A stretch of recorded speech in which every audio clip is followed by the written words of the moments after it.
Hello, everybody, and welcome back to Down the Rabbit Hole with Alice Hatter. My name is Alice Hatter, and I was born and raised in New Orleans. On tonight's episode, we're going to talk about the time that I time traveled. Now, I know what you guys are thinking. You're like, Alice, that's impossible. You can't time travel. Well, I'm here to prove you wrong. I went back to the year 1899. I traveled back in time to New Orleans to 1899. I was able to do this in a dream. It was the most realistic dream I've ever had in my entire life. The details of this dream were incredibly vivid, down to the cracks in the bricks and the smells of every room. In my normal dreams, I can't smell anything, But in this dream, I could smell all of the smells. And if I'm being honest, not all of them were very pleasant because, like I said, I was in 1899. I was in New Orleans in 1899, you guys. So, y'all think New Orleans smells bad in 2023? Try New Orleans in 1899. Yikes, that shit smelled horrid, y'all. So, I kind of had to Google the date. It's not like in the dream I looked up and it was like 1899, or like I looked at a newspaper, it was like 1899. No, it wasn't like that. I got the date after the dream because I was like, what just happened? So I got the date by Googling when New Orleans got brick roads. So New Orleans got brick roads around 1820. So let's say the brick roads had been there for a while when this dream took place. That's why I'm saying 1899, right before horse and buggies stopped being a thing around 1920. We're going to say this dream took place in 1899. Well, you guys, it was a brisk New Orleans autumn evening in 1899. I felt as though I was still myself, only younger. I was basically a younger version of myself. I was a child again. I was maybe 5 or 6 years old in this dream. I remember the brick roads vividly, as me and my siblings and cousins ran down the streets as we were racing each other home. I spotted a fancy horse and buggy parked alongside of the road. It was purple and it had gold leafing on the decorative trim. I couldn't help, but want to stick my head in there. My curiosity got the best of me. I popped my head into the carriage window quickly. To my surprise, what I saw was an elderly woman with gray hair. Now, she was very well dressed.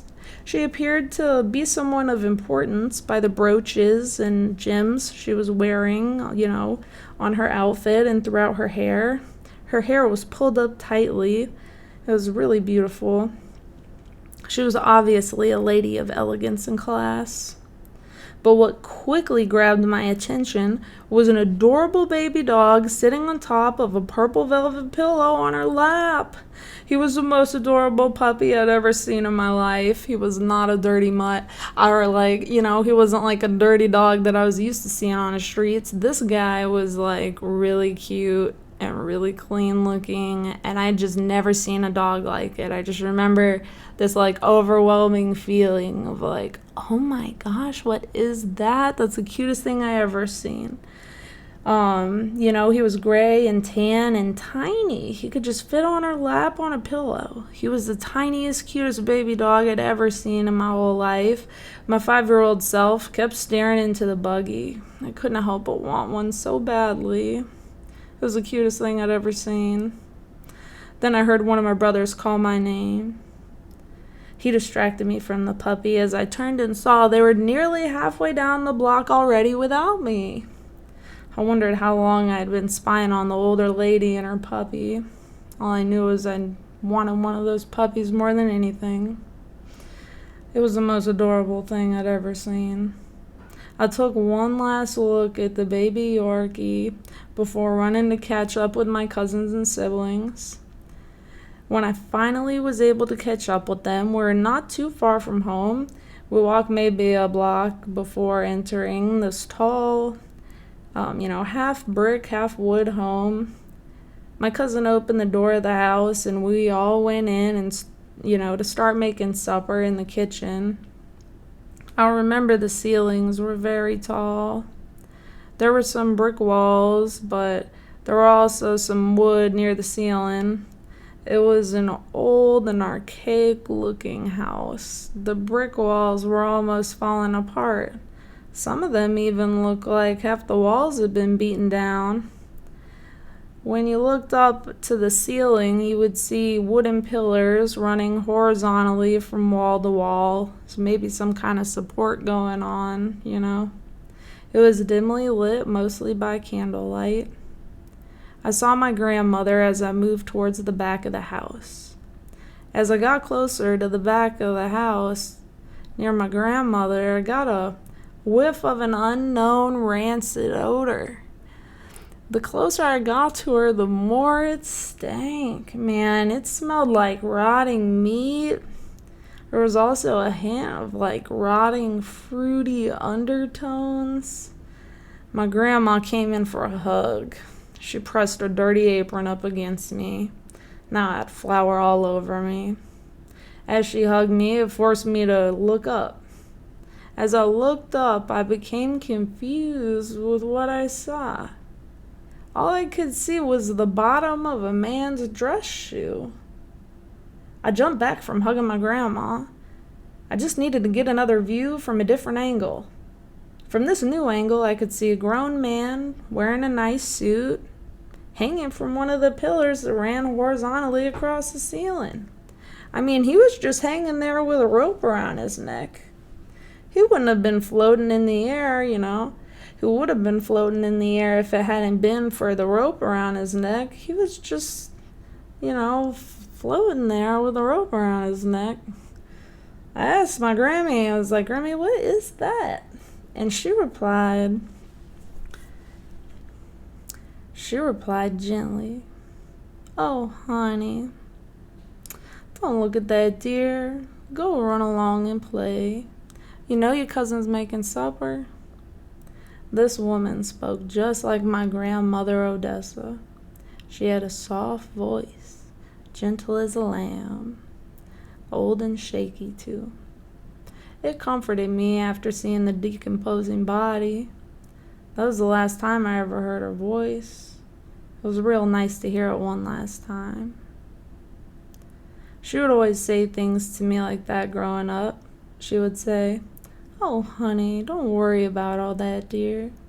And she would brush me off for the child I was, just like she did in that dream. I ran along and didn't worry about what I'd seen. I always did what my Grammy told me to do. I eventually found my way to the kitchen by following the smell of baking bread and pizza. The kitchen was almost completely brick when I entered. There was tons of flour and dough everywhere. My cousins were busy at work. There was even a brick oven built into the kitchen wall. It was all very makeshift looking in comparison to what we have today, but this oven did not play games. It looked like the kind of oven that would produce you the most delicious pizza you ever tasted in your life. But, before we were done making dinner, I woke up from the dream, so I never even got to eat dinner in the dream. Now, the smell of the decomposing body did not last my entire dream. The sense of the dream changed. The beginning of the dream smelled like autumn Louisiana air. It was humid but brisk. It was a comforting smell that you'll only understand if you've been in New Orleans for multiple Octobers in your life. Then, when I went to hug my grandma and I saw the body hanging from the pillars, it smelled rancid. It was the worst smell I'd ever smelled. And I've never smelled anything like that in real life. It's like real gross smell. And the last smell was in the kitchen and just smelled like baking bread or pizza or something. But yeah, you guys, if anybody tells you you can't go back in time, you tell them to frig off. Focus on your lucid dreaming. If you master that, you can go wherever you want, whenever you want, anytime you want, in any year you want.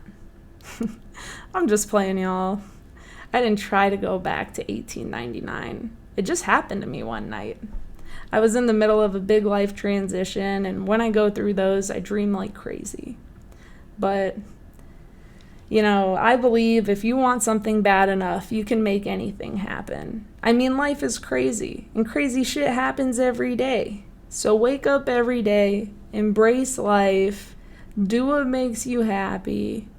And until next time, everyone, my name is Alice Hatter, and thank you for tuning in.